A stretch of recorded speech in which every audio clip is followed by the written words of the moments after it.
In Fallout, and then in Fallout New Vegas in particular, we really wanted to have sort of a lot of groups that people could interact with. Factions are really important to us. We didn't want to make it something where it was black and white, where you have this small group of good people against a small group of bad people. It's this very complex mixture of these different people and these different factions. The player has a lot of control over what he gets to do in the New Vegas area. He gets to influence what happens to an entire region, and in order to have that kind of influence, he needs to side with one of the factions and sort of decide where he tips the balance. It's all about war, and that's what Fallouts have been about, is war, and so how we're really showing that is war between these factions. We want the player to sort of have that hesitation when they're like, where do I really stand with these organizations? Like, is it really the right thing to back X, Y, or Z? And even if I go off on my own, what does that mean for everyone who's living in the world of New Vegas? We have three primary factions, one of which is the New California Republic. Which is this big, sprawling government that's gotten too big for its own good. It's so big, it can't control its own territories, it can't police its own laws, it certainly can't protect its own citizens.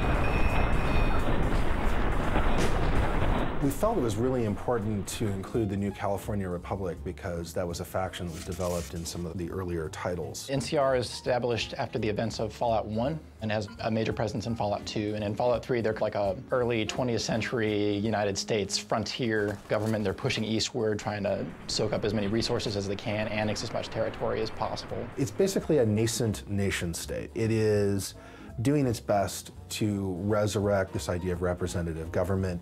It's also, at the same time, a corrupt bureaucracy. On the other hand, approaching from the east, looking to lock horns of the New California Republic, is this huge army of slavers called Caesar's Legion. Which is this terrifying war band of slaves that has come from out of the Grand Canyon area that is just conquering everything in its path. I just like this idea that we've been able to kind of take this Road Warrior-esque feeling and make it Roman. These guys have this armor that is built out of football pads and catcher's gear and stuff like that, but it kind of looks like Roman Lorica Segmentata, which is the traditional armor of the Roman legions. And the guy who runs it, Caesar, he's just in it for, I want to rule the world. And Caesar is hardcore about using certain aspects of the Roman Empire as a model. I think it's a really cool organization just visually to deal with, and then also once you get into the nuances of their culture, it's a kind of interesting thing.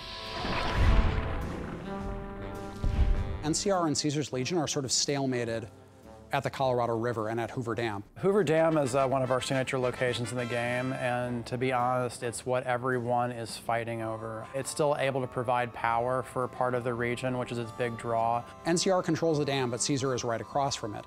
And everyone thinks that they're just gearing up for a big assault. Time is fast approaching when my legion will assault the Great Dam and invade the west. NCR troops are coming into the area. Caesar's Legion is being reinforced from the east, and everyone's just wondering, like, well, when is somebody going to do something?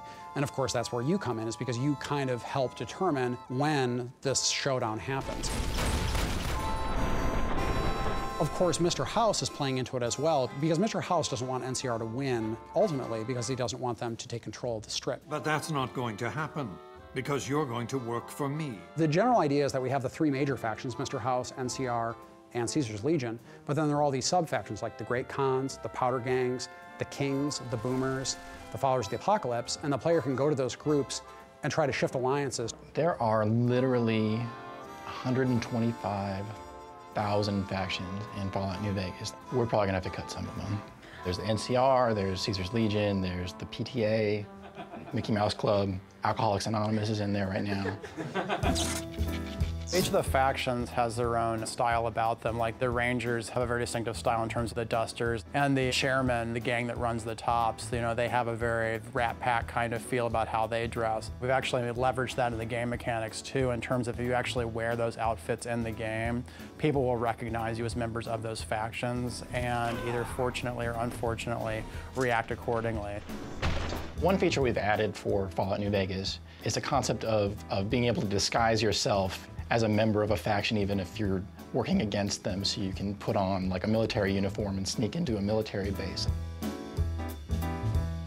We wanted to make the player feel like The factions were well-grounded, they had very believable motivations. We want the player to experience those factions. We want them to know what politics are at stake and what ideologies these organizations represent. So when they choose what factions they want to work with, it's based on something more than just a gut, they're good, they're evil reaction. So if you support Caesar, or if you support NCR, or if you help the great Khans or the kings, it's going to make a big difference. You can decide, you know what, I don't think any of you are really particularly well suited to be running this place, so I'm gonna fix that. That's where you essentially are either the active champion of Vegas, or you basically just said, it's anarchy now.